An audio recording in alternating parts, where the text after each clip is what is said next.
Hello and welcome to episode 10 of the Try Hard Entertainment Podcast. We have finally made it to the double digits. This is weird because nothing is on the big monitor. Yes, that's because the trailer that I will play when we talk about it, obviously without sound. It won't really play, but I will stop it every so often. But yeah, Can you have it to where, I mean the trailer will be on this monitor. right, but can you have it to where like viewers can see the trailer as we're watching it? Yeah, Oh, that's cool. yeah, because it'll be. I know nothing about this crazy tech. It'll be like this. Oh my gosh. Oh, Well, sweet. That's good. I like that you're smart, John. but we are back after the new year. It's been kind of busy. Oh man. Yeah, that's true. I think the last one we did was Holy smokes. right after right after Christmas, before the new year. And here it is, the 25th of January. So happy new year from us, being as Happy we're New Year. a few weeks late. Well, hope everybody's having a great 2020. Oh I know yeah. a lot of you have already fucked it up. And yeah, we're in 20s. I saw a bunch of memes about with it being the 20s, we should go back to wearing like tailored suits. Have you seen those? And it would show pictures of like Peaky Blinders type stuff. Yeah. I'm for that. I really want a tailored suit. I would actually like for it to be like that. I like those times. Everybody was more, I guess you'd say, proper looking, but Mm-hmm. But they were all gangsters. well, not all, but Well, come on. If you got a tailored suit, you're robbing people. give me your money. It was the 20s, man.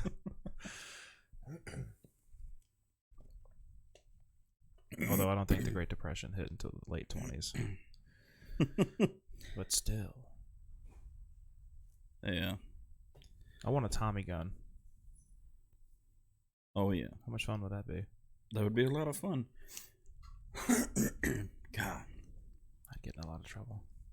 And this is what I get for being up late streaming last night and not getting to so much sleep last night afterwards. Yeah, let me tell you guys that story. Because my voice kind of sucks right now and I keep having to clear my throat. Because this worked out pretty well. I work a second shift schedule, and I didn't do the greatest job of going to bed at a decent enough time to be. We originally were going to try to start everything at like 10 a.m. And then as I was laying in my bed at 3:30 in the morning, I was like, I'm not gonna be ready by 10 a.m. So I messaged John at 3:30 in the morning and said, hey man, gonna push it back to 11. And so then I wake up at 10 and I'm doing my stuff. I'm getting stuff together. I had to shower, brush my teeth. And then I get a message from John at like 10:20 something, essentially telling me that he had just woken up. Yep. So it worked out really well. If I wasn't lazy, I would have been here at 10 o'clock and John would have still been asleep. Well, I mean, after the fact of I ended up doing like a 5-hour stream last night. Mm-hmm. That's after working like all day at work since 6 o'clock yesterday morning. Yeah. So when I went to bed, I was like, God, I feel like crap right now. Because of how late it was and how tired I was.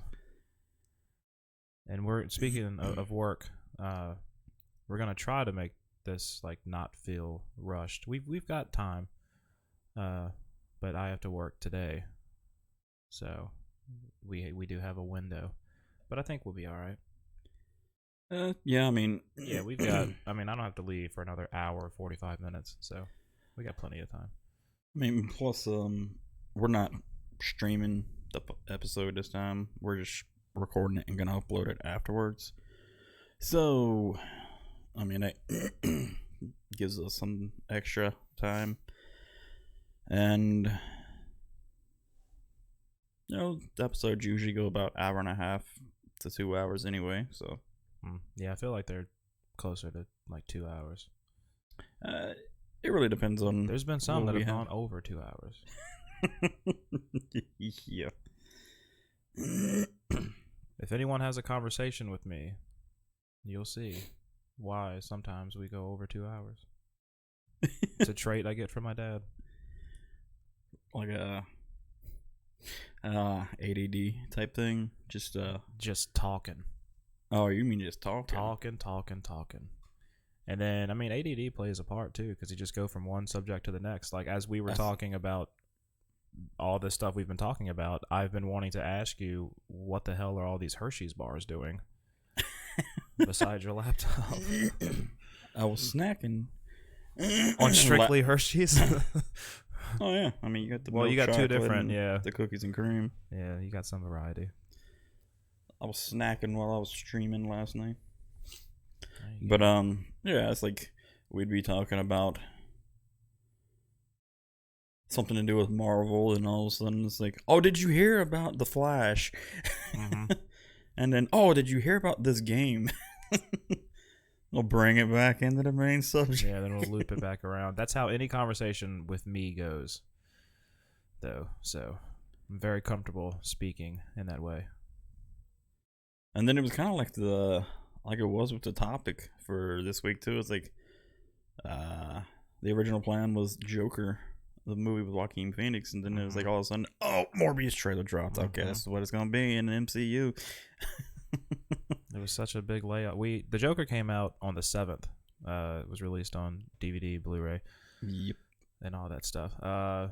So we had planned on doing it the weekend after the release of it, but I think Layla. I think that's when Layla was sick. Yeah, you said she was still sick. Yeah, she had been, and I've got the towels to prove it. I hope you washed them by now. Nope, because I forgot. Oh my god, I felt sorry for you when you did wash them. God.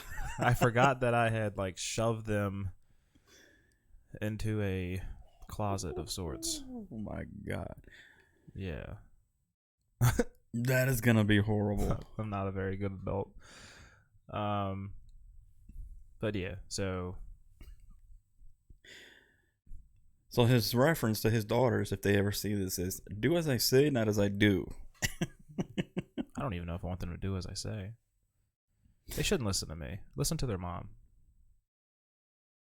That might be the better option. Why do you say that?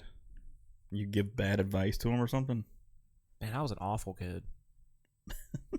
Well, that should make you a better parent. One would think. I don't want them to end up how I was when I was a kid that age. Don't go around slitting tires and egging cars and toilet papering houses. And when you're grounded, sneaking out of your window and hanging out with your friends. Sneaking out of your window, hopping on your little Haro BMX bike. Man, I freaking love that bike. And going over to your friends, having your mom come pick you up in the Trailblazer, putting you back in your room, and then hopping right back out of your window. Telling your friends, that's okay, I'll be back in 10 minutes. Yeah, don't do that. But no, I think I have to prepare myself for it. Because everyone has said that, like whatever you do, your kids will, give it back to you. ×2. So, I'm ready. I don't think the girls will be like that, because one, they're girls. Typically, that's more of a boy thing. To be that rebellious, or to do it in that manner, I guess. It's not impossible. I mean, there are some pretty rebellious girls. I said that rebellious, like I did something substantial, like I took a stand. Took a stand against my parents. Being parents. I just didn't listen. Go to your room. All right. Fine. Go to your room, close the door, jump out the window. Hey, guys, what's up? Yeah. We've always lived in one-story houses, so... Then all of a sudden, easy. She knows. He went out the fucking window. Nathan! I'm wondering if she ever, like, saw me. There's, like, a bay window in the living room. Yeah. And I wonder if she ever just, like, happened to see me pedaling my bike and then just going, I'll give him 20 minutes. Yeah, she's go to your room, you're grounded. Fine. Bam! Door closes. She sits there, stands in front of the window, just waiting. All right, let's see. Looking at the watch. 1, 2, like clockwork. 3. Oh, there he goes. I'll give him 10 minutes and make him think he got away with it. I just sat down with this sea breeze. I don't feel like going and grabbing him now. Let's see. Liquored up first. He's grabbing his bike. All right. He's going down the street. All right. I know where he's going. How does she know? It was the same place I was at last time. Oh, it's like she knows. Yeah. So that's why I don't run. Just, you know. I think my daughters would be good though. They already, they're smarter than me. So, and they're not even 2. Did you see the picture I posted on Instagram when Leora was teaching me how to read? I don't think so. Yeah, they're smarter than I am.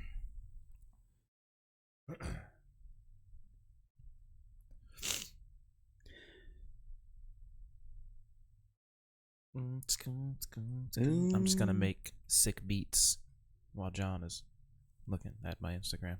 Oh, you're talking about that? She's teaching me to read. Yeah. Yeah. And then she brought it to me. Book?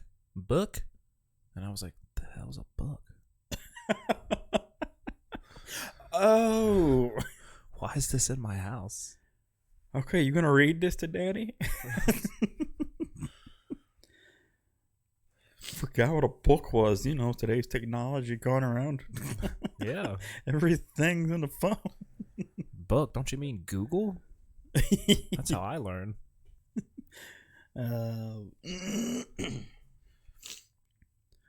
Isn't it great? Like, do you ever look back at stuff that we heard in school? And then, like, realizing how wrong teachers were? A lot like, of times, yes. The first thing that always like pops out when I think about this is calculators. We were never allowed to use calculators for like tests and stuff, and then teachers were like, "You're not going to have a calculator with you your entire life." Wrong. Well, guess what? You had everything: a computer, a phone, and not only a is calculator. It like, so like regular calculators have been on phones for like a while. Like flip phones and stuff, but like smartphones have the scientific calculators or whatever they're called that do like everything. Yeah. So they were wrong. The people teaching us were as stupid as we were. The technology has advanced a lot since we were children. And then there's like, I mean, just the whole premise of it's like, you're going to need to know this. Like, you need to read up on this and study this. You need to know it. And it's like, no, I don't. You just Google it. You're not going to have this in front of you later on in life. Oh, you want to bet? Okay. Good. It's literally just phones. Phones have just proven every teacher in history wrong. It's like the developer of cell phones is like, you know what? This teacher told me this when I was in school. I'm going to prove them wrong. He had a vendetta against his teachers. That's the entire reason he made smartphones. Wait a minute. Like everything they told me. Steve Jobs. I don't know who created Android phones, but Steve Jobs. That's why he created the iPhone. F my teachers. Mm-hmm. Every teacher that told me I would not have this in the future. Who's laughing now? He laughed his way all the way to the bank. Let's hop into this trailer. Well, hold on. Okay. Oh yeah, yeah. You're a notes guy. Small I'm a subjects. fly by the seat of my pants guy. Let's see, unless you're going to talk about the Morbius trailer for like an hour straight. I'm sure we could. We'll segue into other Marvel stuff and we'll talk about Tom Holland's personal life. We'll figure it out. And how he cut his hair. What? I don't know why he did. I mean, What is it? Did he get a buzz cut? What is? Yeah, it is was like a buzz cut. Oh my goodness! What are you doing, Tom? Oh, he wears a freaking mask in Spider-Man anyway, and then he's been doing some voice acting. So who's gonna see it until he's out of the suit? He's in that. Him and Chris Pratt are in that animated movie together. I don't remember what it's called. Do you know what I'm talking about though? As long as you know what I'm talking, I don't care if the audience knows what I'm talking about. Yeah, I know. They're like looking for their dad or something, trying to bring their dad back, and like all they have is his legs. They're trying to find his torso. I did not realize he was in Doolittle though. It's about spies in disguise. No, wait, that's the one with Will Smith. Spies. Oh, okay, yeah, okay, yeah. Yeah, that's the one with Will Smith. No, it's not that one. Let's see. Up. It's not already out, is it? No, but it's close. Whenever I go to the movies, almost it's a trailer.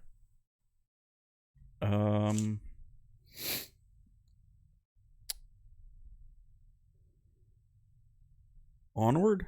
Yep, that's the one. Yeah. Onward. Onward and upward. It is due. Okay, it says It's release due? date March 6th, What is it, a baby? 2020. And I really want to hear more about the Uncharted movie that Yeah, I Tom forgot about Holland's that. doing. It's in pre-production apparently. That's apparently due to be out in 2021, including the untitled Spider-Man sequel. It's expected July 16th, 2021. That's so far away. Yeah. Oh gosh. But it'll be worth the wait. All right, what are you gonna tell me about Antonio Brown? I see him on your phone there. Or his Pretty name, at much, he has thrown his entire career as a football player. I think the guy needs help. That is exactly what I read. Though. I think he's been waving a red flag for help for a while now. Yeah, yeah. I think he needs the people close to him to kind of wake up and give him some help. And basically, how his court date should be like the bottom of the barrel kind of scenario, which if he doesn't wake up and realize it, pretty much prison will be. Yeah. And I mean, I'm gonna go back to it. That's probably not fair for me to say that the people around him need to wake up. They could possibly be trying to help him, and it's just maybe he's not accepting it or it's just not working. But the guy definitely throwing up some red flags. I mean, he's one of the premier players in the NFL. played one game with the Patriots before he got fired. Fired. And that's where it all started. Like this past year was with that whole cluster of things going around with the sexual assault charges that he's being accused of, and it's just basically spiraled out of control since then. Yeah. Apparently, at first I found it funny, but now it's more sad. Because there was a warrant for his arrest Wednesday that were from charges that stemmed from an alleged confrontation with the driver of a tractor-trailer moving truck at Brown's home. And apparently his trainer was arrested on one account of burglary with battery and later released on a $20,000 bond per terms of his bond agreement. The former Steeler was subject to GPS monitoring, drug and alcohol tests, and mental health evaluation. The loan would be required to surrender any passport and any guns in his possession. And Antonio Brown turned himself in.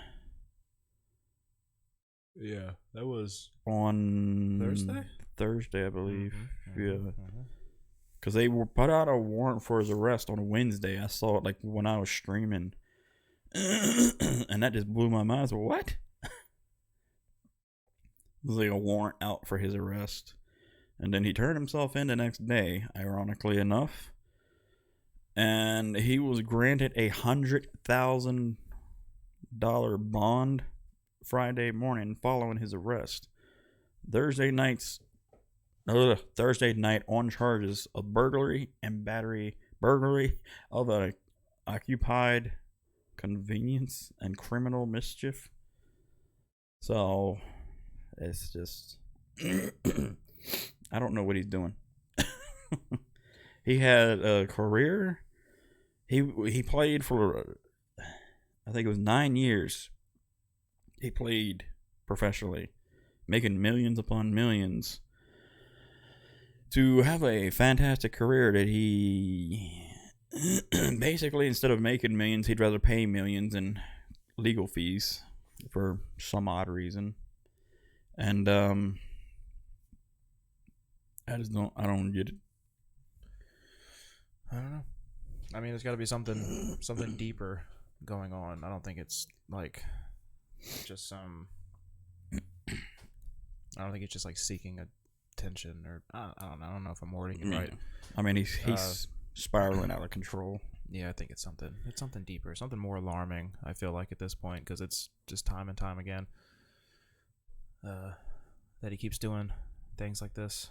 And I think it's like 10 years that you have to play in order to be able to retire and get your pension from the NFL.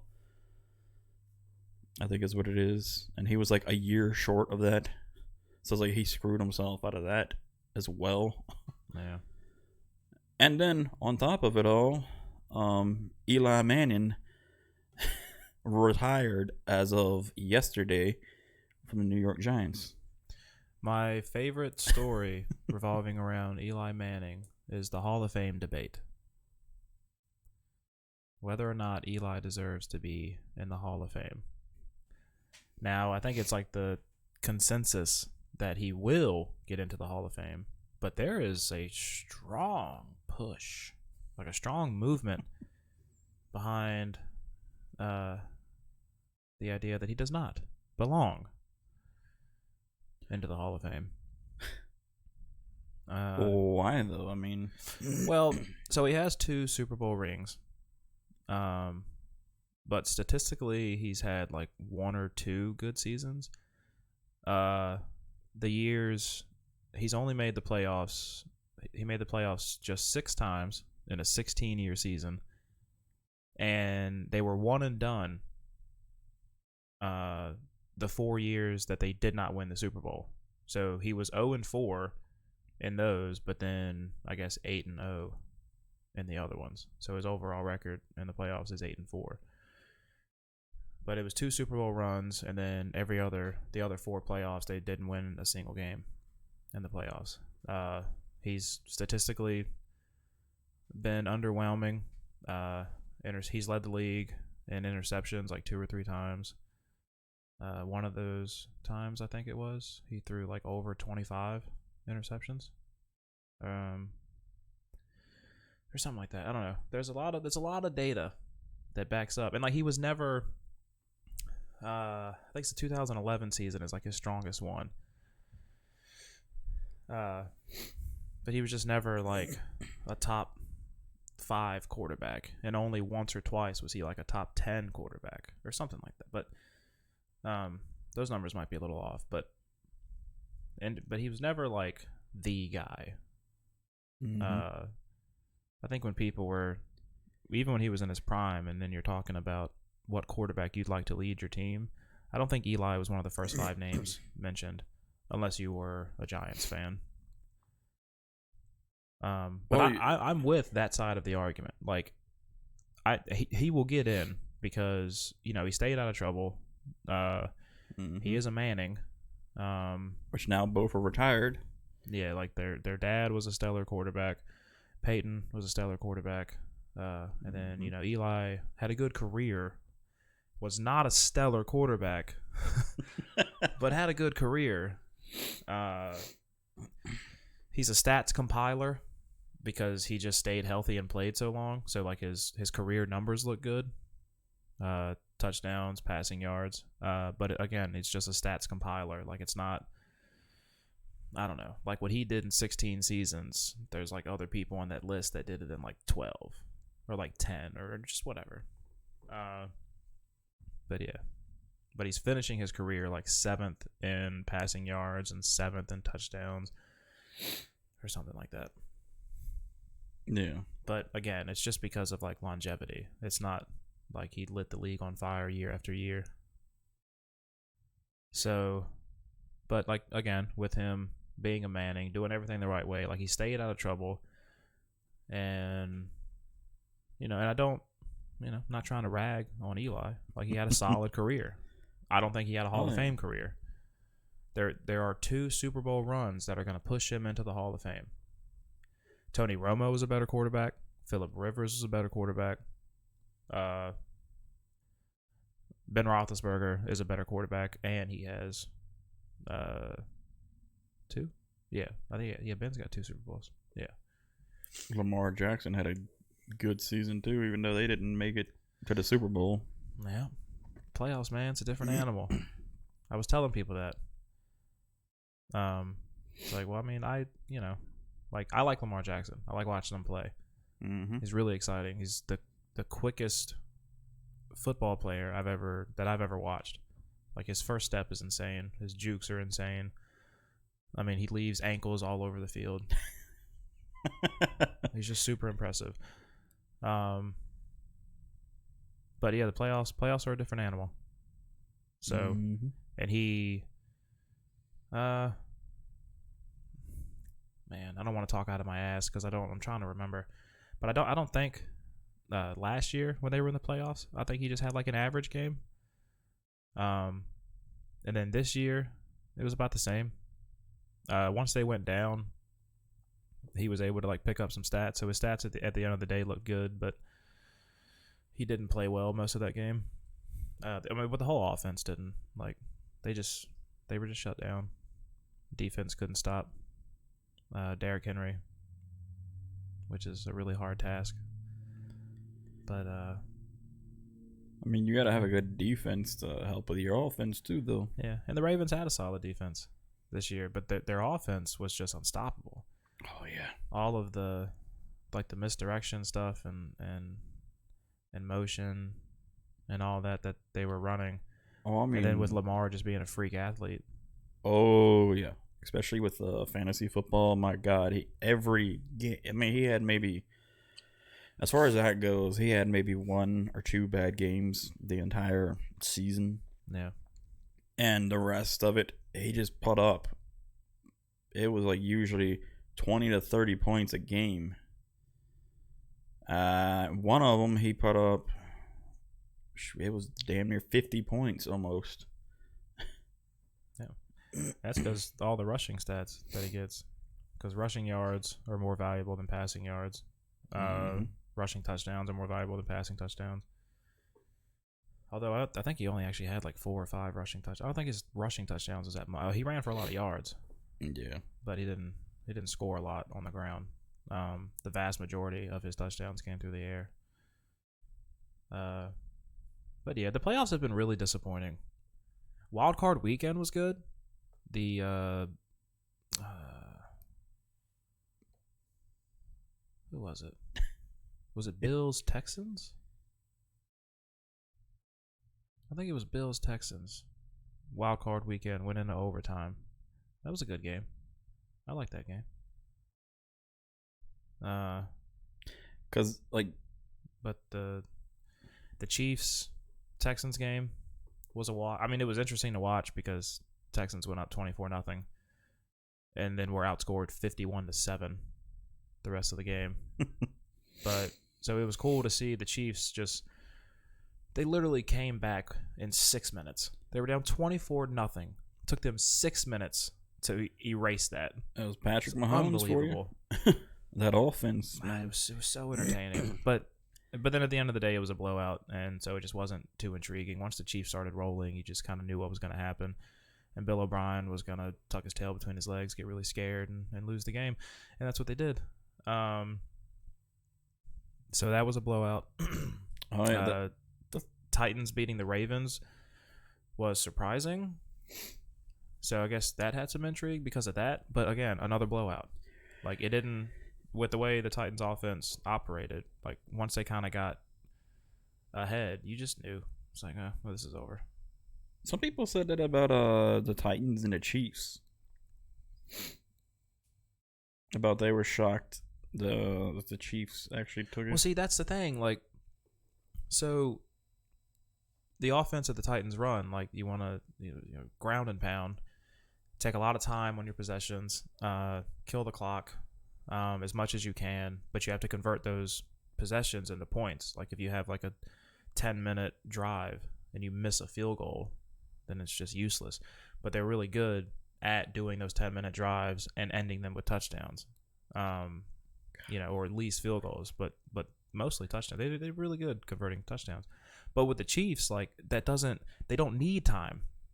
And that's why, like, when that game, when the Titans jumped out to like an early lead, I saw people on Facebook posting stuff like, this is what they need to do. Like, this is how they beat the Chiefs. And I'm like, man, it takes the Chiefs 30 seconds to score 28 points. Oh, yeah. Like, it doesn't matter. They score so fast. And then they did. Like, the final... I was right. The final of that game was 35-24. The Texans and Chiefs was 51-31. My God. That's like... And that game was 24-0. It was 24-0 Texans. Midway through the second quarter or something like that. And then 51-7 Chiefs from that point on. It was incredible. But now you have the San Francisco 49ers and Kansas City Chiefs for the Super Bowl. So my heart lies with the Chiefs because as a Cowboy fan, I do not like the Niners. We had a little rivalry in the 80s and 90s. I do not like them. I do not want them to get their 6th Super Bowl. That would put them ahead of Dallas. The 49ers? Yeah. Currently, we are both sitting at 5. Patriots have 6. Steelers have 6. So we are tied for second with the Niners. I also hate their fans. If anybody watching this podcast is a Niners fan, I don't like you. No, I've got buddies that are Niners fans, and it's not like it's the Twitter, it's 49ers Twitter that I don't like. Yeah. Also, they're trying to steal the Hot Boys name, which is what the Dallas defense calls themselves. Hot Boys, HOTBOYZ. The Niners are trying to call their defense Hot Boys, HOTBOYZZ. That's like, it's super lame. It's the exact same name. You just threw another Z behind it. It's like copyright infringement avoidance. Like, yeah. Well, this one's already taken, so I'm just gonna add another Z. And you're doing it for your defense, which is it's the. I mean, come on. And then there's a big thing about that or whatever. And it's been like pretty much all season. And Niners Twitter has been like talking trash, like, well, the Dallas defense is like not as good as the Niners defense, and so that like they don't earn it. And it's like, no, dude, like that name was that's a Dallas name. Like that's something they came up with. You cannot take the literal exact same name. Like do something else.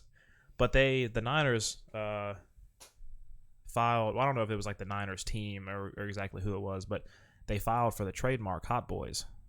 And DeMarcus Lawrence, defensive end for the Cowboys, has said that he will battle this in court because they've got merchandise, like Hot Boys merchandise and apparel and stuff that you can buy. Is it copyrighted, though? for the Cowboys.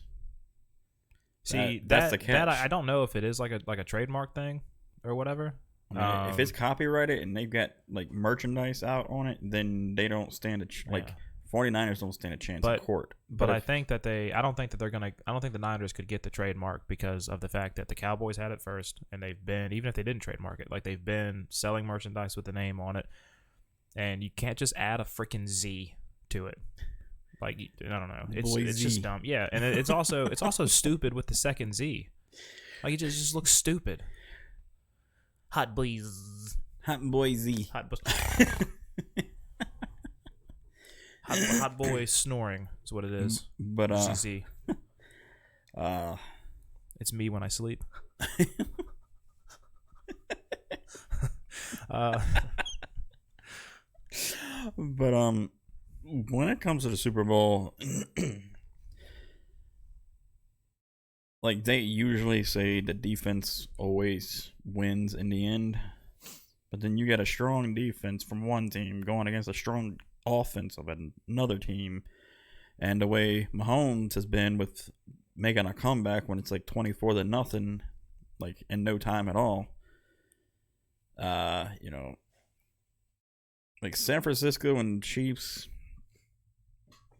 The Chiefs will be the underdogs, obviously. Usually when it's the teams going to Super Bowl that I'm not into, I root for the underdog. San Francisco last went to the Super Bowl in 2012.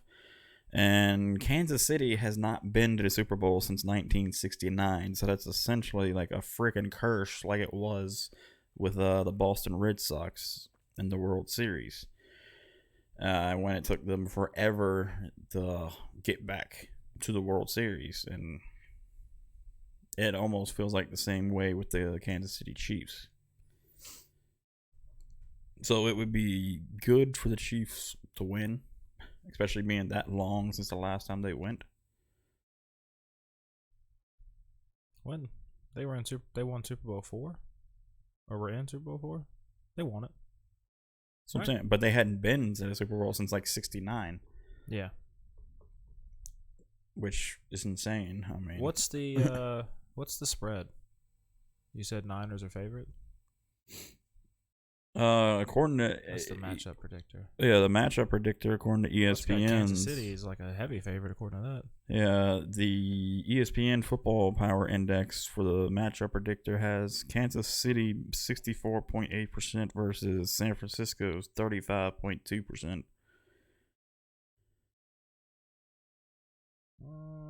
So, Chiefs are 1.5 point favorites. And then like San Francisco really tight is like 13-3, and Kansas City is 12-4.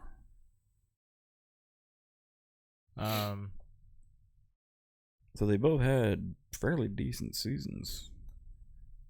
Typically, when it's like a stout defense against a high-powered offense, the defense wins those battles. So going back to what I was saying earlier, like my heart lies with the Chiefs. I want the Chiefs to win. Yep. If I had to bet money on it, San Francisco. It would go on San Francisco. That's what I feel too, because that's what they've always said. Strong defense. Their defensive line is insane. The Chiefs have a really good offensive line. Outside of like Cam Irving, I guess. But yeah, the Chiefs have a really solid offensive line. So that battle is going to be the most interesting to me, is the one in the trenches. If San Francisco's defense can get pressure on Mahomes, then I think that's going to be the game changer.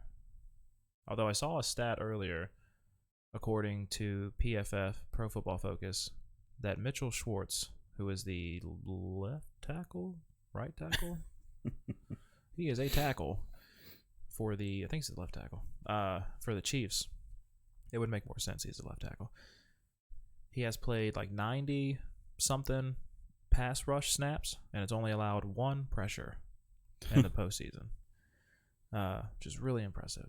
He is a very, very dominant offensive lineman. So that battle is, to me, the most interesting. Like, can that offensive line, which is really good, hold back that defensive line, which is also really good? Yeah. I'm not super concerned with the 49ers on the back end. I think they've got good linebackers. And then they've got Richard Sherman. I think their scheme is really good defensively. But it's just hard to keep up with the Chiefs because they've got guys that run 4.3 40s all over the field. Travis Kelce is a matchup nightmare in between the numbers. And if you think about it, I mean, I've seen games where it don't matter how strong your offensive line is. I've seen a very strong defense like completely break through it to get to the quarterback. Like, yeah, regardless of how strong that offensive line is, it they seems just like rip through it. In games like this, the defense is the one that comes through. Defense is the one that wins like those battles. So like with the Niners defense being what it is, like this game could easily just be like 20-17 or something. I feel like it's going to be a close game. And then the Niners, like, destroying the Packers. And Jimmy G was 6 of 8. Their quarterback threw 8 passes, completed 6 of them, and they dominated the Packers. God, it pisses me off. Yeah, I mean, I'm the same way with you. I want to see the Chiefs take it, but I have a strong feeling that the 49ers are going to overcome and win. Let's do a Super Bowl prediction, and then I guess we can move on. So, I'm going to go with my heart on my prediction, not with my wallet. I'm not actually putting money on the game anyway.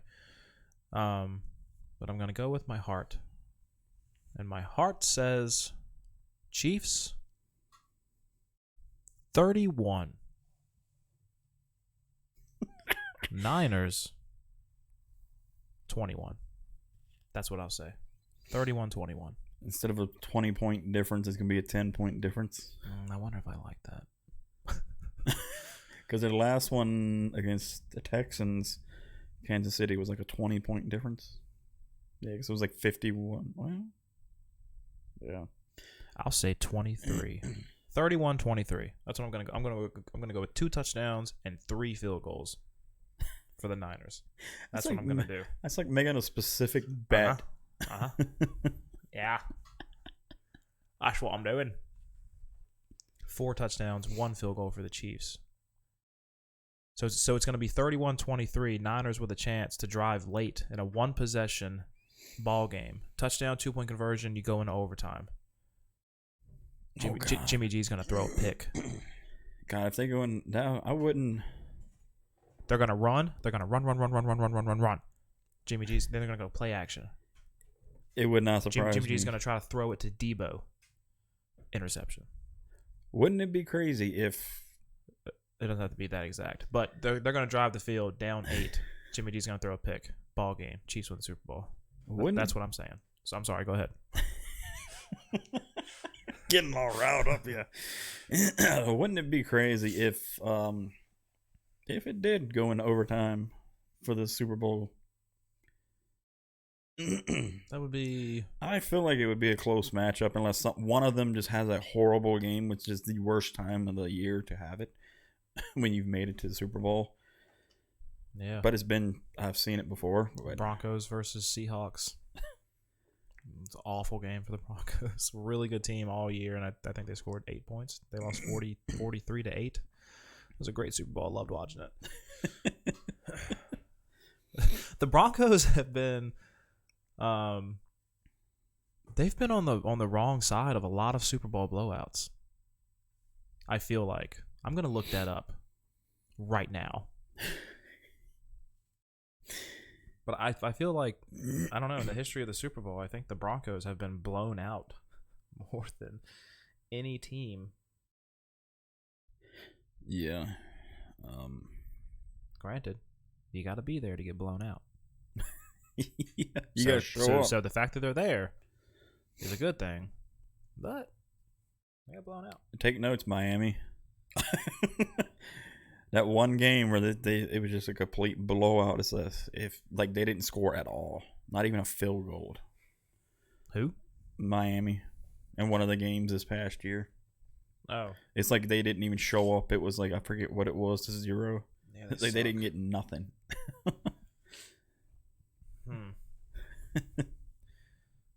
Let me share. God, I hate the Steelers so much. Yellow flags. I can't stand them. The terrible towels. Unless I missed something, the Broncos' first Super Bowl that they were in was a loss to Dallas, 27-10. I don't know how the game played out, but yeah. Okay, so then they lost to the Giants, 39-20. They lost to the Redskins, 42-10. They lost to the Niners, 55-10. And what did they lose to Dallas to? That was 27-10. And that was the last time Dallas went to the Super Bowl. No. No, it was not. Just kidding. That was For the all you 70s. Dallas fans. At least they've been since the Chiefs. Yeah. Can't say how many times they've been since then. Oh, no, wait. I think I'm reading this wrong. Oh, my goodness. Yeah. Wait, I think I was reading this wrong. All wrong information. No, It no, takes I a lot. wasn't. I wasn't. I was not. Yeah, okay. 27-10. Then 39-20. Then 42-10. Then 55-10. Good God. That's That's essentially not don't showing worry, up. man. Their shit changed. They beat the Packers by 7. They won back-to-back Super Bowls, beating the Packers by 7 and the Falcons by 15. And then we get down to... If you're talking about 50s to 10, that's eventually just giving up. So, you know, fuck it, you win. 55 to 10 is not good. Okay, and then 43-8. But then they won 2 years after that, 24-10. Okay. In a game where their defense demolished the Panthers. But yeah, so they've been in a lot of blowout losses in the Super Bowl. So not a great history for the Broncos. But and that's a perfect idea of how we just segue into random stuff. And go down a rabbit hole that takes a few minutes to get out of. But what's your prediction? You didn't give a prediction. I'm not doing points predictions. Do it. I feel like it's going to be a close game. Just somewhere. say random numbers. 111 to 97.5. I mean, I feel like it's going to be a low scoring game if they both play good. Give me a score. I just feel like it's going to be very closely tied, like in the 20s. 24-21. Yeah, possibly. Like something of that nature. I mean, Is that your prediction? Is that what you're going with? I mean, not necessarily those points, but somewhere in that ballpark, like being that close. Oh, of a dear matchup. God, give me points. I don't do all that, all right? Just do it. All right, fine. Like 21-24. Wait, no. I got to see how that would even line up right with points scoring. That's 3 touchdowns for one team, 3 touchdowns and a field goal for the other team. But who's winning? Who has 24? Who has 21? Because of Mahomes, I'd say Chiefs. Chiefs have 24? Yeah. Okay, so you're saying 24-21. Book it.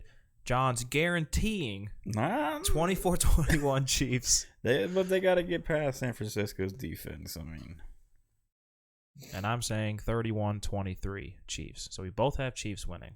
And they have to keep their offensive line holding back San Francisco's defense. So, all right. Well, there it is. otherwise, it'll be completely a blowout. You heard it here first. 24-21 Chiefs. But quickly before segueing over, apparently Falcon and Winter Soldier filming has been suspended for now due to the most recent earthquake damage in Puerto Rico, where they were currently filming. I'll save the one about that with Lucasfilm. J.J. Abrams and James Gunn is apparently going to be taking charge of the DCEU. So that's an interesting development that I had read. One is interesting. One thing I'm excited for is Disney has James Gunn, huh? Yeah. Okay. And J.J. Abrams. The Abrams one. Well, no, that's a little surprising too, I guess. I feel like I'm more surprised James Gunn.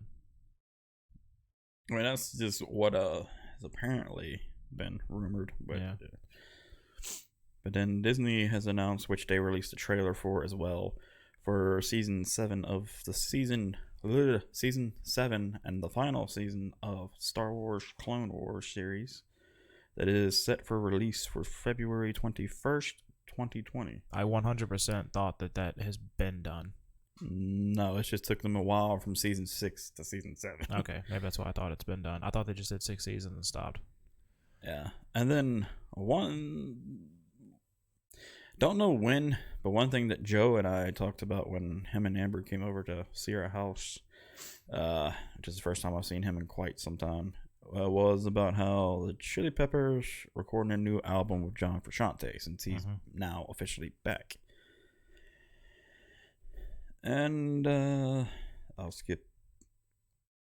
touch on it, but I'll skip going into detail about it. Is Sony announces that they'll be skipping E3 again this year. And one that you didn't know about is CD Projekt Red announces they have to delay Cyberpunk 2077 until September 17th, 2020 because they need more time to polish the game and have it ready for when it launches. I did hear about that. See, when you first said it, you were like, Cyberpunk news. And I was like, no, I haven't heard anything about Cyberpunk. But I did hear about that. I saw that on Twitter. Because people were angry. And I hate that. I would rather it be done good, yes, man. And not give faulty. Me a solid game. Give me if it takes you 6 months longer, whatever the case is, I just want a great game. Like whatever it takes for your creative genius to provide me with entertainment, I will wait. Why? You're going to spend $60 regardless. $63 after tax, whatever it is. And that's just on a standard edition. I don't have the money for those other crazy editions. Unless you download it digitally, then it'll be no taxes, but yeah. Right. So I don't understand. Like, if you're going to spend a minimum of $60, whatever version of the game you get, however you buy it, you're going to spend a minimum of $60 regardless. So why would you want that $60 to not be totally worth it? Like, as good as it could be. You want that $60 investment to be as good as it could be. Stop bitching when they need to delay a game. It's so aggravating. I mean, because they've already done it with The Last of Us Part 2. Yeah, like, I want a really great game. Whatever time it takes, fine. And CD Projekt Red, like, they've proven that they're good.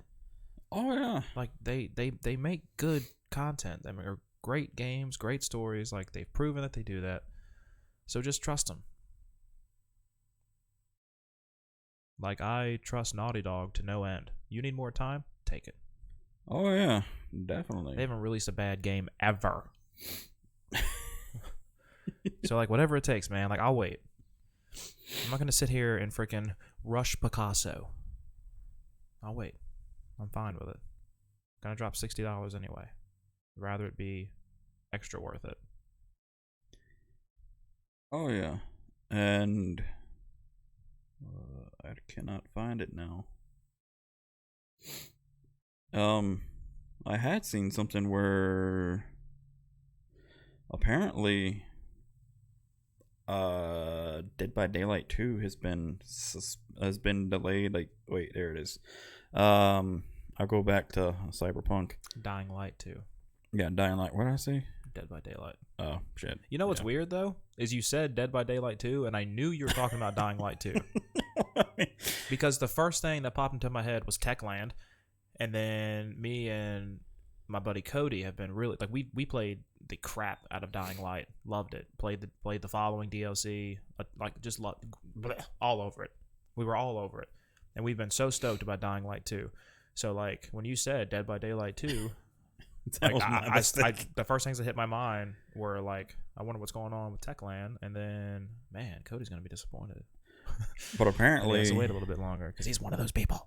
But they I don't released, know if he is. They released a statement for Dying Light 2. My mistake. Yeah. To our dedicated community, it was a busy year as we continued working on our biggest project to date. We know you are awaiting the game eagerly and will want to deliver exactly what we promised.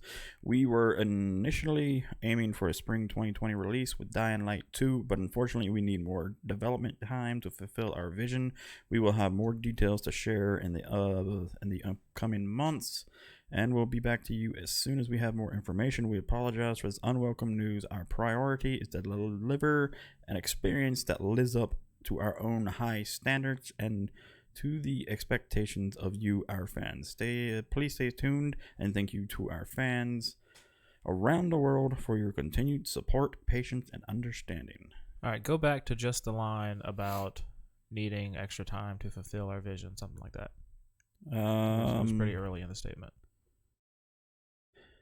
They were aiming for spring 2020 release, but they unfortunately need more development time to fulfill our vision. Yes. And that's like what I was talking about just a few minutes ago, is like they're trying to create a work of art. But that's how I view video games. Like it is it's a team of people, like creation. It is their artwork. Yeah. It is like their masterpiece. So take time. But the only difference is between Cyberpunk and Dying Light 2 is Dying Light Techland didn't give a new release date for it yet. This is pretty much up in the air, and they'll announce it whenever they're ready. Whereas Cyberpunk has said that they won't make the April release window, and we're moving the launch date to September 17th, 2020.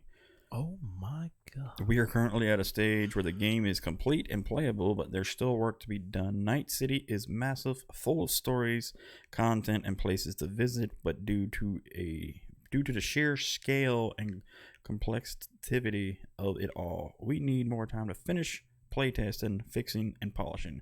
We want Cyberpunk 2077 to be our crowning achievement for this generation, and postponing launch will give us will give us the precious months we need to make the game perfect. Expect I can't speak today.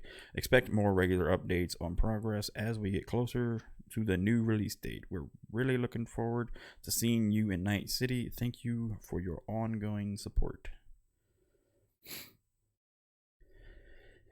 But it's like it is with The Last of Us Part 2. It's like, it sucks. And they did it with, I don't know. They did it with another big game too. But if it's that big of a game, especially like massive open world like Cyberpunk is, and my god, I mean, take as much time as you need, because that's a lot to take care of in a big massive open world. They would be like them rushing Grand Theft Auto. You can't do it. I mean, you do it, you're gonna have a broken game beyond no end. Rockstar is another company that if they ever need to delay anything, it's fine. Oh yeah, you guys make nothing but gold, so it's cool. Red Dead Redemption 2 is a prime example. Yeah, especially story wise. I mean, my god. But like, I know people are excited and you want to play it. Oh yeah. But I feel like having the best experience possible just outweighs anything else. So oh yeah, I would hate to see somebody rush out their artwork and have it be not as good as it could be, just to appease crying fans. Yeah. Like, nah, they'll be alright, because when the game releases, it's not like they're not going to buy it. They're still going to buy it. Because I don't want them it's going to be better. I don't want them to release a broken game. I want it to be that's complete the worst. and just have A super solid day one patch. Those are fantastic. updates here and there, because they've already announced that the multiplayer aspect of it that they're doing will be basically released a year after the game is released, last I had heard. And that game looks like it's going to be amazing. So take your time, CD Projekt Red. Because and Techland. Oh yeah, I have been waiting for Dying Light. So I know that the Division 2 didn't go as far as we had planned, but if you were to hop on Dying Light with us, that's gonna go. Oh yeah, that's a game that we are 100% gonna demolish. We still need to do Division 2 more. Yeah. You got to get internet again. Yeah, I'm gonna do that soon. Very soon. I probably do need to hurry up and just get it scheduled, I guess, because it could take a minute for anybody to come out. So the sooner I get it scheduled, the better. Yeah. But yeah, I mean, I just don't want a game to be released where it's just in a horrible first experience, because that's going to give bad taste in everybody's mouth, and it's going to give bad reviews. So I'd rather you have small patches and updates to do to fix minor things, because I still feel like with it being that massive of a game, it's going to have like glitches regardless, which can be easily fixed with patches. So but as long as there's nothing like major but the small stuff is usually not uncommon in a big open world game, which is stuff they might miss when testing, and people give feedback on it and they listen, the ones that do listen, because there are some companies that kind of just like they don't want to listen. Bastards. But then there's those who do listen, they fix it, they patch it, release the patch, and they just keep improving upon the game then. And that's another like good way to look at it, is they don't want to provide you with shit. And not necessarily that it would be shit, but like they want to give you the best experience possible. So just, respect that and appreciate it, because you should. Somebody's like, well, a lot of somebodies are like busting their ass to give you the best experience possible. And with a this, lot of hard work. Yeah, so just respect it, appreciate it, shut up, and wait. It'll be fine. Shut up. I don't understand the childish crying. I don't know. But yeah, I did hear about that, and Twitter with that has been on both sides of the fence. I think mostly in support, but there's been some people that have raised hell, and that's just very frustrating. Mm-hmm. But you can't please everybody. why would you want to? Screw them. Any video game, music, movie, like even no matter what Star Wars movie you make or shows, like you're gonna have people who love it and you're gonna have people who hate it. So it's either you love it or you hate it. That's pretty much the two options that people have, pretty much. That's what it's like being a Cowboy fan. Yeah. Right now, I hate it. Hate it. Well, eventually they'll get back to the Super Bowl. Yeah. Hopefully, one day. But, yeah. Alright. So, no solid segue. But, jumping into the Morbius trailer?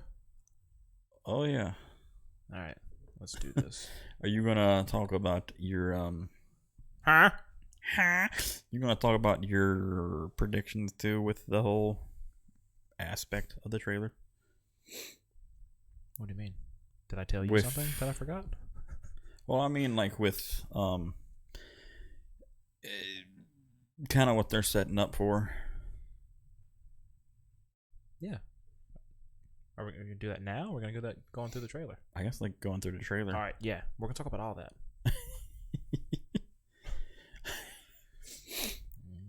All right. God. Now I do have the sound turned off for it though, but Oh, hey, oh, look at this note that Brittany gave me. Oh. but like obviously it'd be what, I guess some sort of Catholic type environment that he's in. Yeah, I guess it kind of seems that way. A little boarding school. Yeah, and obviously he's got like a blood disease, a rare blood disease that he has to. So go back to the very beginning. All right, hit it. Do we see? I want to the first time we see. I know it's something to. The first time we see Morbius as a child. I'll say I can technically slow it down. Well, just. I know I had to. Somebody said was like with the name of it as well. Can you read the name? I can't see it from here. I cannot either. No. Well, somebody with supervision. But that's the first okay, never time. mind. That's what I wanted to look at was whether or not he had like a walker or anything assisting him walking. Well, he's got the crutches. So that's the first time you see him. So what you see right here is 4 dickheads because there is a boy on crutches and they jump him.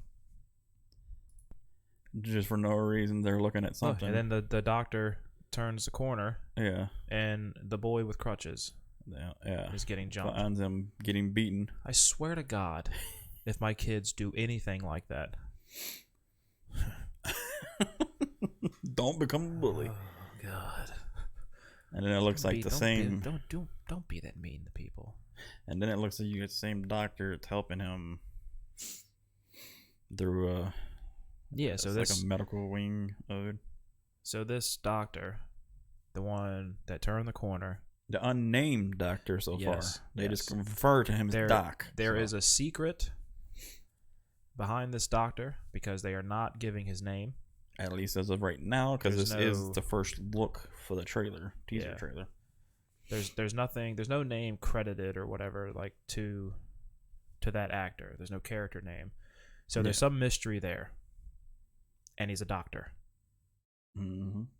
And Morbius is in the Spider-Man universe. That is right, especially going back to the comics and cartoons. And they call him Doc. I won't say any more until later. All right, hit that K or spacebar. And then obviously he's sitting there playing chess. Okay, all right, we got Professor X. That's good. And there is the doctor. Mm-hmm. There's the unnamed character. Which, like, literally you could look it up. And it has the cast members for all of them except for him. Mm-hmm. It just has the actor's name who plays him. Mm-hmm. It's mysterious. And why would they be doing that, John? Spoilers. To avoid, they don't want to give his name because of spoilers. This is exciting. And one thing I'll save till later, too. That could pertain to it. And obviously, him growing up, he's got better crutches now. But what shocked me is that they actually let Jared Leto pretty much keep his normal look for the movie. I know the character originally had a little bit shorter hair, and I think he was a little bit more clean shaven, but that's no big deal. And obviously there he's getting a Nobel Prize in physiology and medicine, Dr. Michael Morbius. And all. He does look like I don't know what the word is. His face is very sunken in. He looks very sickly. His eyes. Yeah. So they did a fantastic job of that. But then so many people have joked about just the way he looks. It's like, hey, look, he looks like the guy from 30 Seconds to Mars. Wow, he really does. It's like, of course he does. It's freaking Jared Leto. It's just He also looks like the Joker. just with long black hair and facial hair. Yeah, but I can see the resemblance. So, quick question: is there a reason that we're doing no sound? I mean, do you want it to be sound? Yeah, let's do sound. Start over. Take 2. Alright, fine. I just didn't know if maybe there's some kind of copyright law I didn't know about, where you didn't want to play sound or something. I mean, it may That's why I be asked. with Sony, but Well, I mean, their name is right there. Like, we don't own any of this. Blah blah blah. It's Sony. Nah, it's a trailer. Okay, go. we're just giving a review on it and what we think. Yeah, And I'm thoughts. just trying to break it down. Michael, I created this I've trailer. It's known all mine. you And now we have to mute it. No. Okay. All right. Here we go. since you were a child. Dickheads. You have a gift. You always have. If there's an answer to the disease, you'll find it.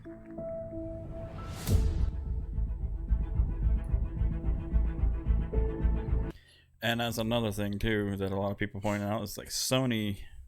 It's a Sony movie, but it's in association with Marvel. Mm-hmm. So, which can mean it can be connected to the MCU. Mm-hmm. Whereas before it was just like Sony. I should have died years ago. Why am I still here if not to fix this? I have a rare blood disease. Ugh. And that's counting the vertebrae for. I don't know what she's doing there, but So I wonder if this is CGI. that's exactly what I told Fran. Is like you look at that, and that's what they did with Chris Evans in the first Captain America movies. They CGI'd his body because obviously going from that extreme of skinniness to being completely like freaking toned up and ripped later on is a massive difference. Yeah, that would probably kill somebody. But I know in the Joker, that was real. Yeah, Like Joaquin Phoenix cut all that weight. and somewhat gained it back towards the end of it, I guess. But for the shirtless scenes, I mean, that was scary, skinny. So I wonder if this is real or if it's CGI. I don't think. I mean, obviously he's gonna start to look a little healthier, but I don't know. Because I mean, he's like completely. Morbius isn't like a buff character. I don't think. I mean, like later on in the trailer, he looks different. So Yeah. But like right now, he's really pale and skinny because of being so sick. And I mean, if he really did go to that extreme and then gain the weight back and muscle mass and everything later on, that would have been a big gap in filming. And I'm running out of time. This could be my last chance. You're up to something. What is it? And another thing with that, with him taking blood from the bats, if you ever saw like the Spider-Man cartoon, it was anybody who has seen it. I was one that grew up with it, watching it. When they had Morbius in there, he had gotten a sample of Peter Parker's blood. It was actually Peter's blood, not a bat's blood, but he had gotten blood samples from Peter because Peter was going through a mutation where he was growing like 4 extra arms. So he figured since Peter was trying to figure it out, he would, I guess, kind of piggyback off of his experiments and whatnot to try to help cure himself at the same time. But obviously, like, they're using blood for whatever reason. I don't know why, but vampire bats of all things. as blood samples.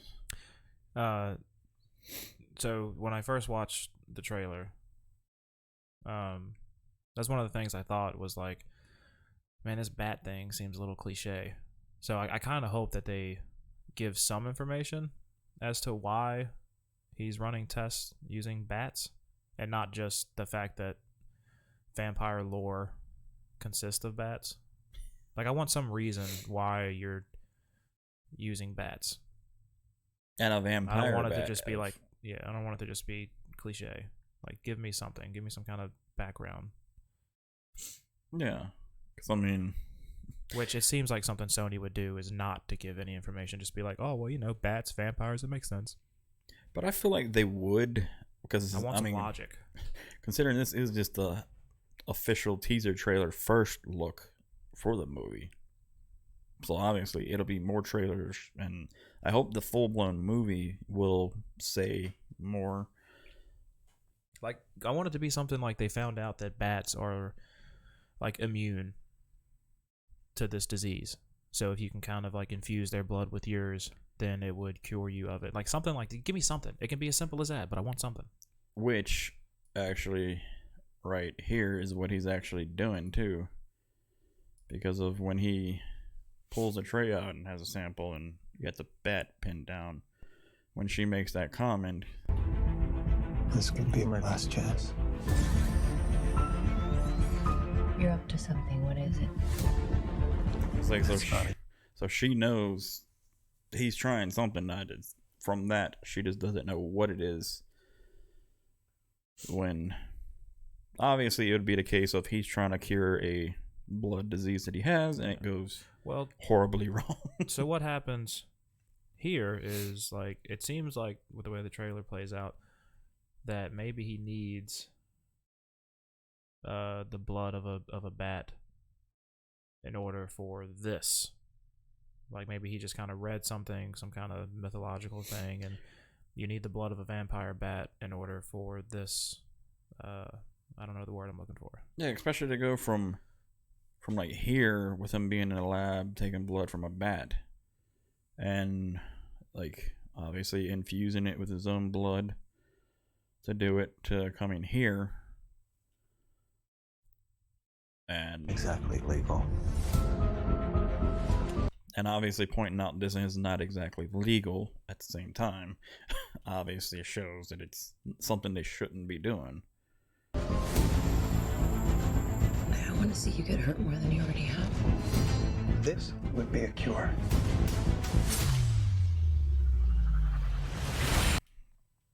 And the fact of, I don't know what, like, all this is. Yeah, I hope that's not something cheesy and stupid. I don't have, like, a lot of faith in Sony. And I know that Marvel kind of has their hand in it, but... Oh, that's a better still of it. Like, that whole little mechanism right there. Yeah, so I want to know what that is, which I'm sure we will. Unless... We'll learn what that is. Either... I mean, I would imagine we just learn it in the movie. Probably. Watching the movie itself, but the fact that he cut his hand open, obviously, to blood and their vampire bats. Yeah. But then he goes and holds it up to this. I mean, I don't know if that just helps, I guess. It's something to start this whole process. Like, this is something that needed to be done. If it's a mechanism that's supposed to be meant to help, like, the combining of the two things, or what it is.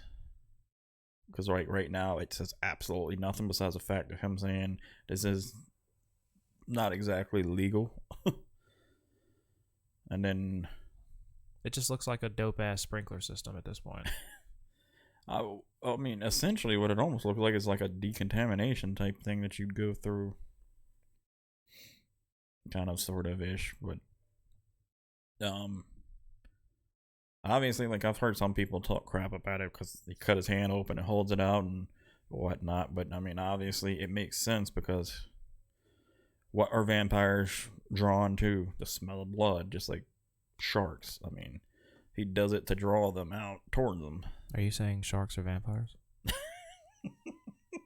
Big freaking vampires in the water. Is that the connection? Water vampires. There you go. uh,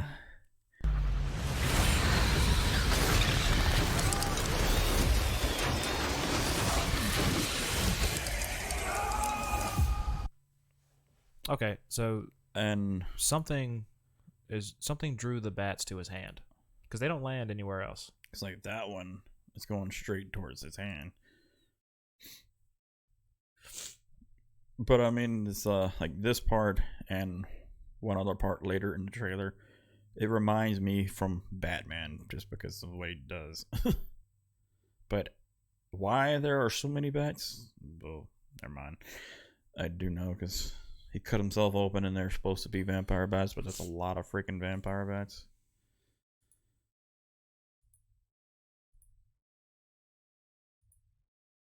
And then obviously, I guess one of them is on his hand, biting it, which it looks like his hand He's is. got multiple on his hand. Yeah, and then it looks like his hand is through that little sprinkler system, or right in front of it. It looks like it's on. It looks like it's through it, like it's back here, and his hand is in front of it.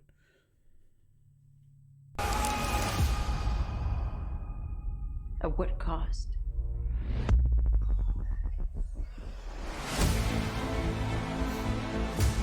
Which I'm assuming that is like him quarantining himself because of transformation, or from the side effects or something. I guess he starts feeling, which obviously he's getting freaking strong as crap because he's cracking, I'm guessing, unbreakable glass.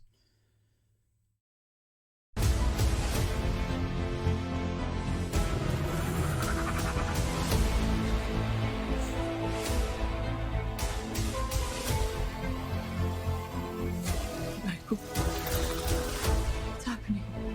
I went from dying to feeling more alive than ever. Increased strength and speed. And then That does seem pretty fast. I feel, I would say that's an increase in speed. I don't know why, like with him saying that increased speed, but then some people are trying to say, like, with the fact of how that looks and it being purple, it's kind of like it is that cape that he wore, like in the comics and cartoon and everything. If it could be a cape also, but then obviously, Fran was saying it looks like freaking Nightcrawler. I'm just like, no. It's like, no, it's not Nightcrawler. It's like she was hating on this trailer. I guess like just his portrayal of the Joker and the Batman movie put a very bad taste in her mouth with Jared Leto. And the fact of his how Joker was not good. and the fact of how he, like, the way he acted with Joaquin Phoenix's Joker and the success that it was having, I guess it put a bad taste in a lot of people's mouth. But I feel like, I mean, he is a good actor, but I feel like he'll do a lot better in this movie than he did in his portrayal of the Joker. And I mean, it's just, I don't know. That's Prowler. It's not even Morbius. Wall crawler. But the fact of, obviously, same studios as both Spider-Mans and Venom. From the studio that brought you 2.5 good movies. Did you not like Venom? I thought Venom was okay. I like Tom Hardy as Venom. I didn't like the actual, like, movie. I didn't like the script. Yeah, but it's like I always said, does, like, you can't blame an actor's take on the movie character that they're portraying by their acting all the time, because it does go back to the writers, directors, and producers behind Well, like the camera. the Joker in Suicide Squad, that's the Joker they wanted. That's like the new 52 Joker. Yeah. So that's what Jared Leto played, but it wasn't a good one. Yeah. That was a mistake on the production side. Yeah, and a lot of people hated it. Yeah, and rightfully so. Yeah. It was not a good Joker. Yeah. But that whole Joker is weird. I'm sorry. Go ahead. Yeah. No, I didn't mean to push go. Finger slip. Wow, that is actually very. That does make me wonder, because, like, you, ironically enough, it stopped here. Just the effects of it all does make it look fast, but then with the whole, like, what would the purple be for? So I don't feel like he would have a costume like he would have had in the original Maybe instead version of it. like a cape type deal, he just has this kind of like aura or something that's purple, That's what and it just kind of like flows off of him. that's what I feel like, especially with that. But I mean, in another mindset, it could also be kind of the way it was with Spawn because of the way his cape was, because it was a lot like that even back in the day when that movie was done. The ability to use echolocation has an overpowering urge to consume blood.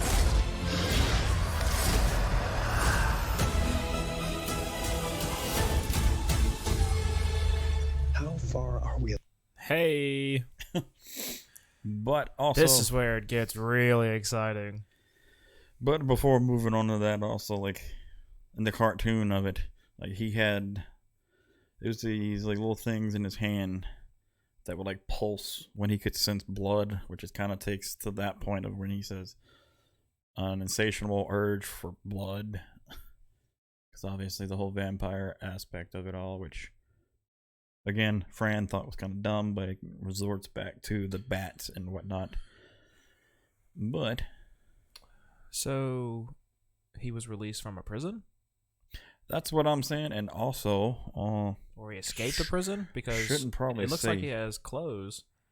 Yeah, that's like a prison outfit right there, like an Yeah. orange jumpsuit. But when you leave prison, they give you your clothes back, and you just put them on, and you Yeah. walk out. But that one is like But this looks like he escaped, but also managed to grab his clothes. yeah, because like he's wearing a towel, he's got the orange jumpsuit. He It said, looks "I'm- like, and he's got regular clothes in his I'm arms. busting out of this joint.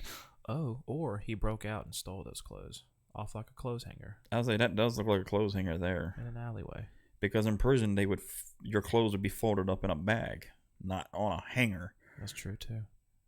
But that does look like a clothes hanger. But so it looks like he let's- could have stole it because like he covered over the jumpsuit with a blanket to try to conceal the whole what he was wearing. Let's talk about that character on the wall. Yeah, the elephant in the room right there. Not just Spider-Man, not just any Spider-Man, but who other than Tobey Maguire. the original. If you have not noticed, that is Tobey Maguire's Spider-Man suit. Yep, the lines and everything, the eyes. But the fact that they have Yeah, murderer written on the wall, The with- kind of like chromy webbing on the suit is what gives it away. Mhm. And yes, and then so I gave that one. You give the connection. Like, why does it say murderer, John? That's what I was saying. Is like the fact of you got Tobey Maguire's Spider-Man from the Sam Raimi trilogy with murderer written on it and it being connected with Spider-Man being called a murderer after the end of Spider-Man Far From Home, with the whole When Mysterio Mysterio, framed him, yeah. made a fake video piecing it together, making it seem like Spider-Man and Peter Parker is the one that killed Mysterio. Well, if you have not seen the actual person. Spider-Man Far From Home, I don't know why. And then secondly, Mysterio uses like illusion tricks to make himself Yep. seem like a good guy. But it's all fake, and in reality he essentially just destroys cities and kills people to lift himself up. So he just creates disaster and then goes in and fixes it so that he looks like a hero. So everybody thinks he's a hero, and then at the end he is perceived to be killed by Spider-Man. Even though when he quote unquote dies, or so it's known as right now, Peter put the glasses on Edith and asked, I was like, are there any other illusions? She said no, they're all down. But you got to remember who had Edith before Peter got his hands back on them again. Because Mysterio had him, so what says that he didn't put a program into Edith because he was doing a lot of programming with that. That could have basically said that there were no more illusions, but could have been like the fact that it wasn't really him. Possibly. Mm-hmm. I mean, it may be a stretch, but I mean, it is possible because it is Mysterio. The master of illusion, so perceived to be dead, and then he makes the video where he outs Peter Parker as Spider-Man with the help of Jonah Jameson. Yeah, which could have also been like his Jonah Jameson, his computer tech, because obviously he grabbed the stuff for Edith. Obviously, which is that's another way I just thought of that they could bring technically Mysterio back is because he was originally like a scientist in the original Iron Man, working to build that iron suit in the first one for what's his face that was the enemy in the first Iron Man. How he made a comment saying about how Tony built this in a cave, basically nothing. Mm-hmm. And then he was working for Mysterio in Far From Home, but it showed a scene in that movie how he basically took the drives out of the computer before he took off. So he basically, I'm sure they had Edith backed up, which I mean they're villains, they're criminals anyway, so I'm sure they still have their hands on it, even though Peter has the glasses again. But what says they didn't create a backup of Edith to be able to do illusions still, because his whole crew is still around even though he was technically killed. So on this poster you have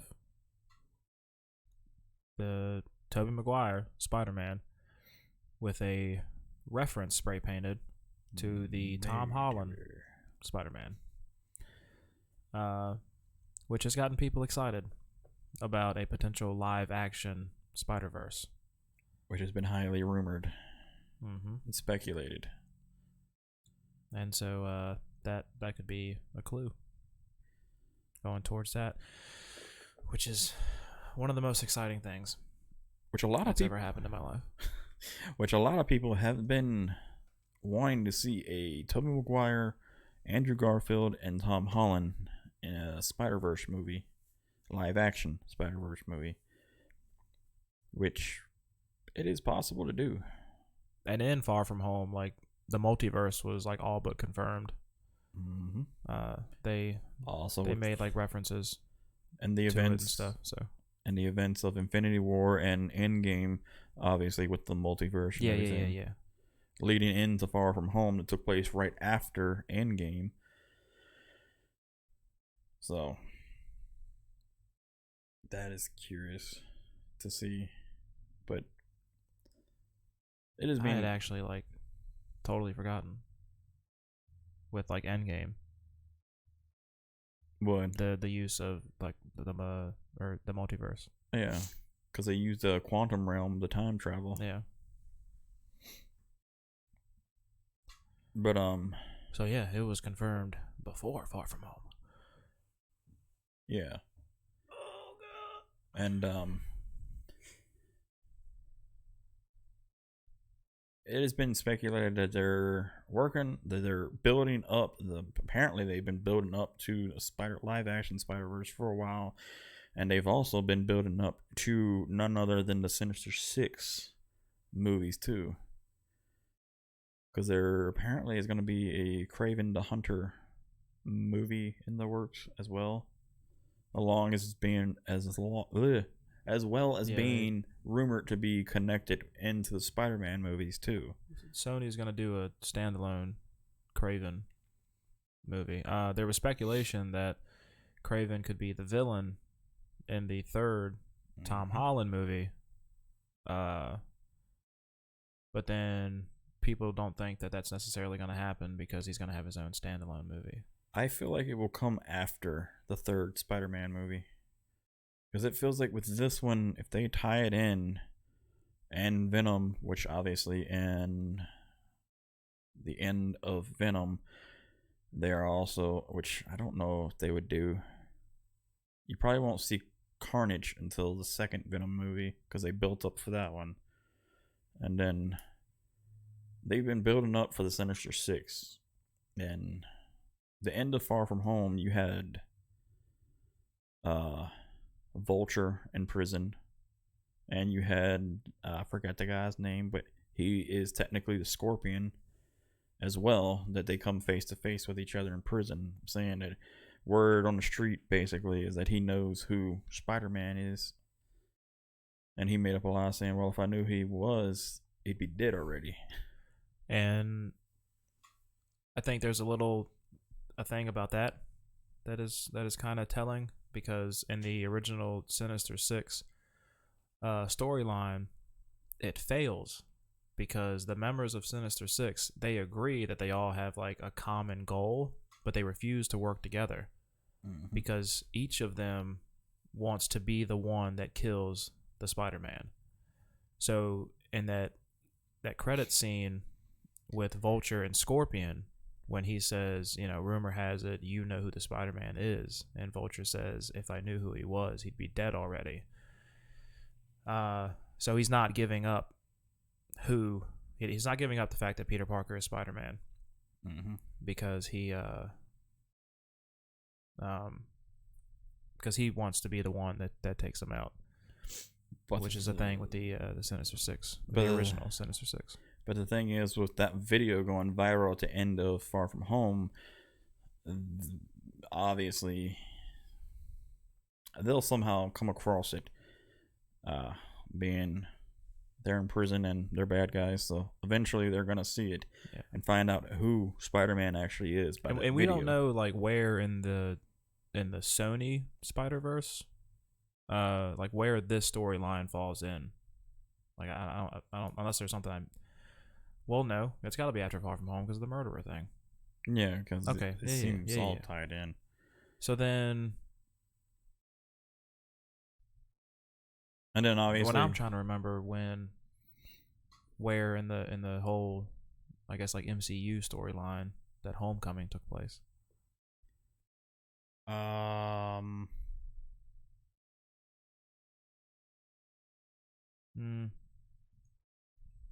I don't know. I'm essentially thinking out loud, and I'm working through it as I'm talking. Yeah. But yeah. So anyway, that's a whole thing. Vulture, Scorpion. I'm not going to tell you who Spider-Man is. At this point, though, given that murder is spray painted, everybody in the world knows who Spider-Man is. And he's become a menace, per the words of the ever famous J. Jonah Jameson. That he always calls him a menace. He's a menace. I hate him. He's a menace. I love the fact that J.K. Simmons has reprised that role, and he's actually a terrific actor. He's on the cast list for Morbius as well as J. Jonah Jameson. So I'm sure it'll be like his little radio podcast, whatever it is, like he's doing that he was on at the end of Far From Home. I feel like that will be how he's in Morbius, because that's how he was in Far From Home, was pretty much for that one part. Yeah. But then, like, the fact of why Morbius would have been sent to prison unless he obviously did something or got busted for what they did at that cave or something. I don't know. I don't really say right now, but that's just speculation, because of what it looks like is that he broke out of prison and he's walking ironically past a poster that says "Murderer with Spider-Man." And they have actually been setting up Sinister Six since the Andrew Garfield era too, because at one part, it was towards the end of the, what was it, 2 movies of the Andrew Garfield? Yeah. I think it was at the end of, I can't remember the first one or the second one. It may have been the second one. It was towards like the end, I believe. It's been a long time since I've seen With those. all the suits? All the suits, like, That was I the think it was second one. Vulture, the Doc Ock arms, and all that. And obviously they could be setting up for Norman Osborn to be brought into it all too, because they haven't brought him into it yet. Because obviously Tom Holland's Spider-Man is a young version of him, not so much an older version. Because he was still in high school, so. Which I want to say Homecoming was, I believe, his junior year of high school, possibly. I thought Homecoming he was a freshman. Or may have been freshman. I don't remember. Because he was crushing on the chick who was older. I thought she was a senior or something. May have Junior or been. senior. So I felt like he was a freshman or a sophomore. It may have been.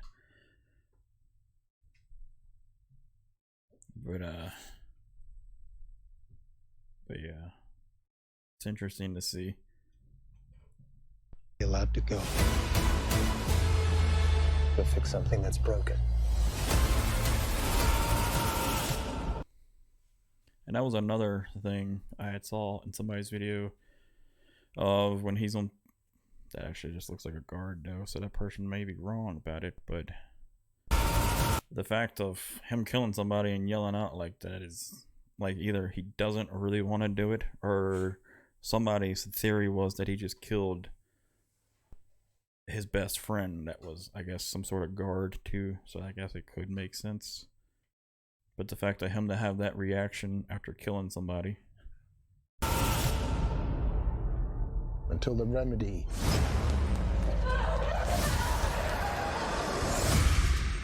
is worse than the disease. Awesome. Now, we talked about his weight loss. Mm-hmm. Do you think that's CGI? It's a joke, John. It's on. I was gonna say no, because the earlier scene when it showed him like That's after his actual the fact. face. Yeah. No, not his actual. That's what Jared Leto looks like. Yeah. And without the makeup and everything. When we see white Jared Leto, that's CGI. Yeah. I've been 'Cause, like- saving that joke for 30 minutes. Because like that scene right there where it has him shirtless is like, Yeah. I highly doubt that would be CGI. The other version of him being skinny and pale, well, I feel like would be CGI.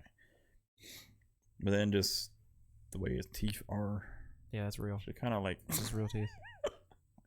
he sharpens his teeth outside of the acting and singing, and his red eyes, the fangs. Was there anything else that you wanted to add? Nope, just wanted to make that joke. Didn't work out. I literally have been waiting forever, and it failed. You just remembered that one part of that trailer. Yep. I was going to wait for it to pop up. I was hoping you would pause it on it anyway, but I had to tell you. And then I made the joke, and it didn't land. You couldn't stick the landing. So, moving on. Couldn't stick that superhero landing.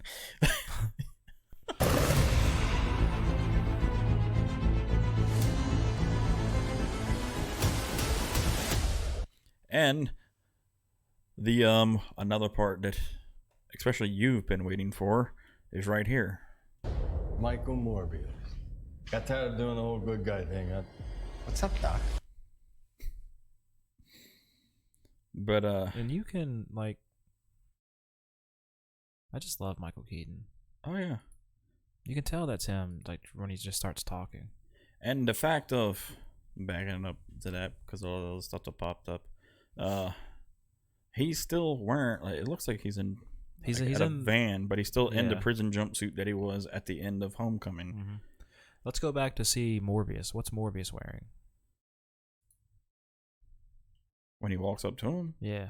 Got tired of doing This the whole... looks like he's in normal clothes. yeah, like normal clothes and a Okay. hood on. Because he was in coat. he was in an orange prison jumpsuit earlier, so it would be a different prison. Because the prison that Vulture is in It's uses a the white. Yeah, but I don't know what like that is. But he's looking over like a shocked face though. whole good guy thing. What's up, Doc? What's up, Doc? And I mean, it's the fact that it's Michael Keaton and the way he just. I just love him. What's up, Doc? I love him. Got tired of doing a whole good guy thing.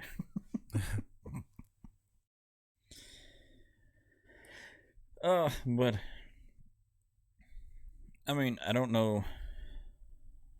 It's like they're. It's like they're building up to the Sinister Six. The Sinister Six. I don't know whether or not he'll break out of prison with Scorpion or someone else will break them out or what will happen. But right now, two of them is in prison together, ironically enough. So I'd be curious to see how they go with that. 'Cause I know they've been. I feel like if Because I know they've been we- wanting to go into the whole Sinister Six. we haven't said this, but I 100% alluded to it earlier. If people couldn't pick up on it, the unnamed doctor seems like it's Otto Octavius, Doc Ock. Yeah, that's what I was saying earlier. Oh, did you go over that earlier? Did you say? I didn't. Because I kind of like alluded to it I didn't- jokingly. I didn't physically like say it, but I said it before. I think it was at work. I said it, I believe. No, I'm not talking about that. I'm talking about when we're doing the podcast. Oh no, I don't think I did. Yeah. That's what I'm talking about. I know that we both knew or had that suspicion or whatever, but yeah. So the unnamed person or whatever, the doctor that's like his mentor, we believe that is Doc Ock. That is what I believe too, and ironically enough, another member of the Sinister Six. Yeah, Doc Ock is the original. He's like the founder of the original Sinister Six. Yep. He's the one to put them together. And Vulture and Scorpion are both in the original Sinister Six. Craven. And then you got Craven the Hunter. Then you got Mysterio as well. That's like what, 5 though? It's like 1. I think. No, on Norman Osborn as a Green Goblin or Hobgoblin, whichever it was, but as the Goblin. Norman Osborn was I believe the 6th member of the Sinister Six, but I know it did change up throughout time, kind of like it was with Suicide Squad and DC. It didn't stay the same, kind of the lineup changed, just as the Avengers did in, well, Marvel, so.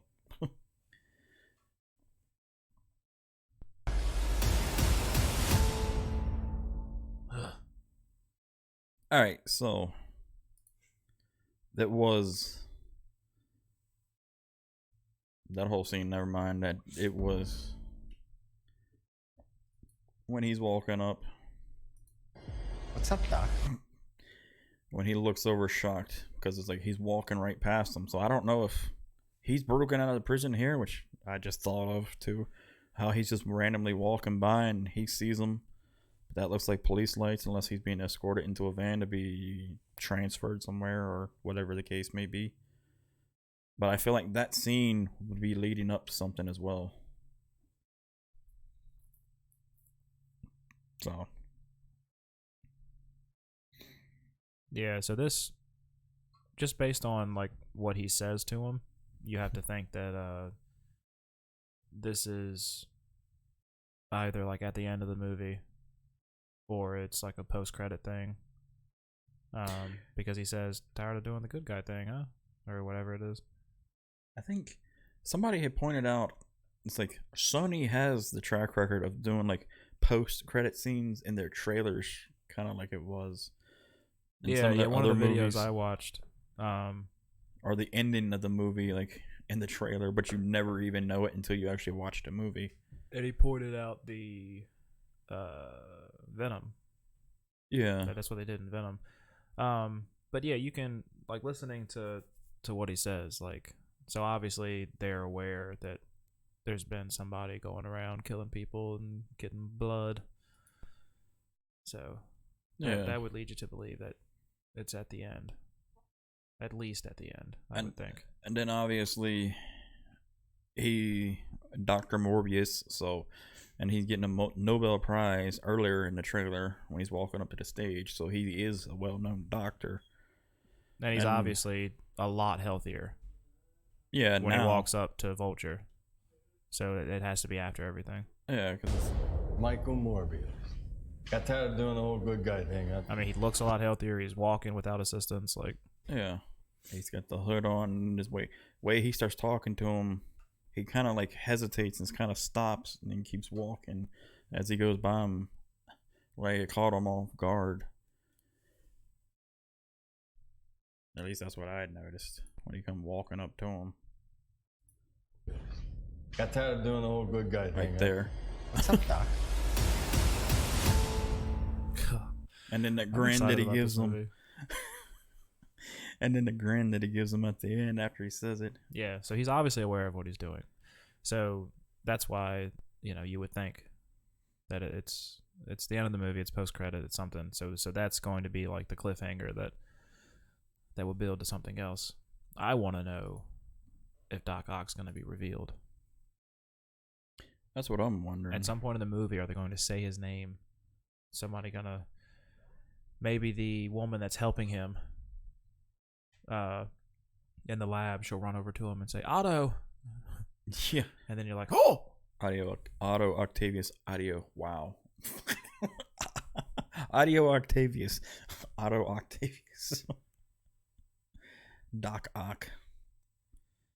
Yeah, it would be certainly interesting to see. So it'll be good to see how they do it and the route that they take with it.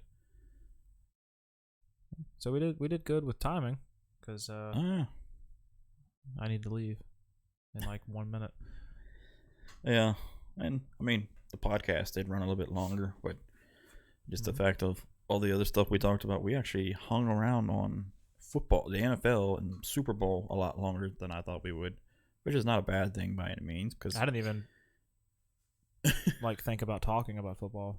It's I didn't the either, biggest but- game of the year coming yeah. up, and it didn't even cross my mind to talk about it. Well, I mean, the Super Bowl's coming up, February 2nd? So Yeah. biggest football game of the year, and all the other news. Good little segue with the whole Antonio Brown into the whole Super Bowl section of it. And then doing the Morbius trailer review and our thoughts on it and where they may take it. Sinister Six. It's gonna happen. Yep. I don't know where Morbius falls into Sinister Six though. I'm gonna look that up. Unless that's just another way that they're bringing it into it. Yeah.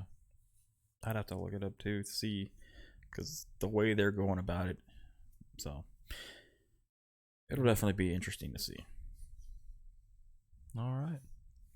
But I'm gonna have to sign off. But you said that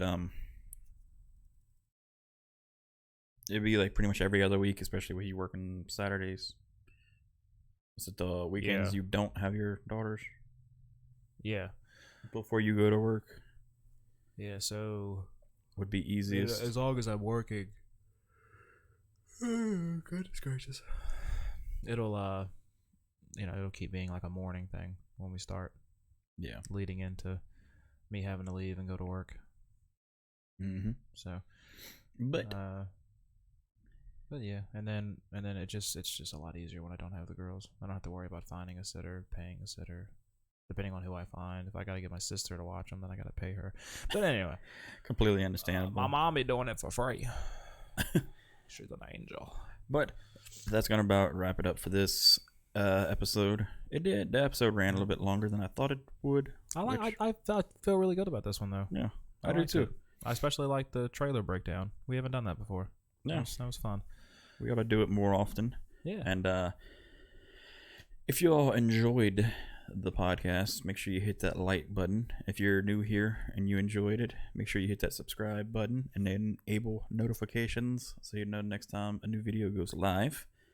And feel free to comment down in the comment section below on any of your thoughts, questions, or anything like that. Give us some feedback. Yeah. Maybe give us ideas of stuff to talk about.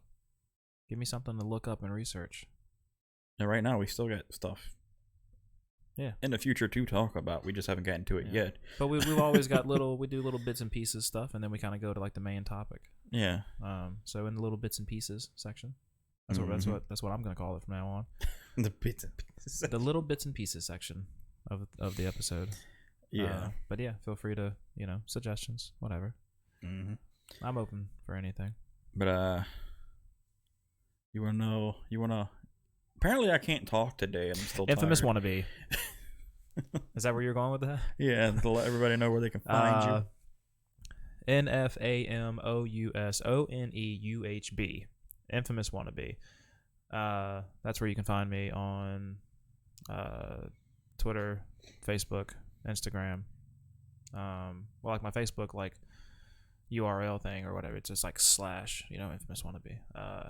Name is obviously just Archibald Griffin. If you want to look me up that way. So yeah, if you want to give me a follow or just holler at me and stuff, that's cool. Look at pictures of my daughters. You can do that as well. I post them on social media so that I can brag about them. So that's cool. Look at what I did. I made these. These are the spawn of me. But how unlucky for them. They have so much to fight through. But you can find me at musiciangamer76 on pretty much all the things: Facebook, Instagram, Twitter, Twitch, YouTube. I am a part-time variety streamer on Twitch as well, and getting back into trying to make videos for YouTube as well, like Let's Plays and other videos, random videos. But more to come on that. But thank you all so much for watching. And finally, episode 10. The double digits now. No We've longer made the it. single digits. But we will see you guys not next week, but the week after then. If he continues to work on the weekend or on Saturdays. It's going to be that way for a while. Yeah, it should be about every other weekend for the podcast episodes. My chair keeps trying to roll. I'm still going to get a rug, like a little space rug for the middle of the room. But anyway, thank you all so much for watching. Hope you guys have a fantastic week, and we will see you all back here for the next episode. Bye, everybody.